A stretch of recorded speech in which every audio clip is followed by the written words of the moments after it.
So therapists and coaches actually share similarities in a lot of ways. The goals and the work that we do in the world with clients, they're very parallel. So if you think about our interest in coming in and supporting people as they become more self-aware, understand themselves and their situations better, begin to decide what it is that they want for themselves in their lives, and take the steps that they need to improve their outcomes, relationships, skills, and all of that good stuff.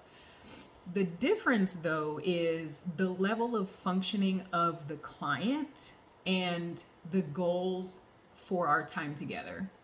So if you think about functioning and wellness on a continuum, with 0 being normal functioning, and then the negative numbers being dysfunction, and then the positive numbers being thriving. Therapists work with people who are experiencing moderate to severe levels of dysfunction. So that would be mental health issues, disorders, illnesses, crises, trauma that they may be currently experiencing or have experienced that they need to work through to heal, to be able to move forward in their life.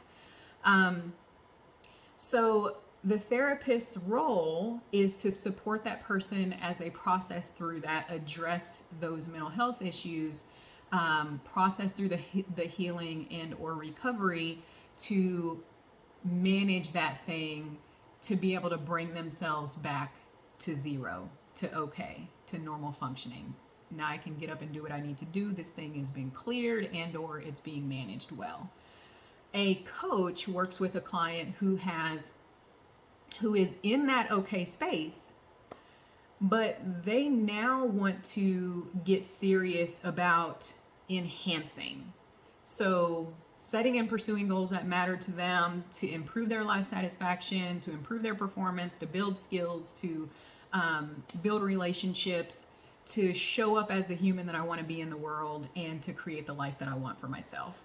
So there are a couple reasons that is important. One is that if we all just stopped at okay, if we stopped our inner work at okay, when we hit those setbacks in life that kick us back a couple pegs, we're continuously falling into dysfunction, continuously falling into dependence, needing someone else to help to bring us back, to help us to stand back up on our own 2 feet and to be able to do what we need to do in the world.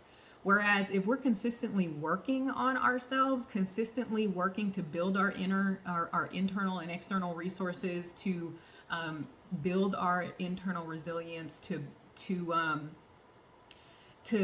move forward in our lives, to level up, and say we get to a positive 5, and then we hit a setback and we fall back a couple pegs, we're still better than good. So in this space, we have the power, the strength, the resource to be able to pick ourselves back up, to stand back up on our own 2 feet, to call on those resources that we've already built, that we already know, and move back forward. Continue to do what we already know works to get back to where we were and even beyond.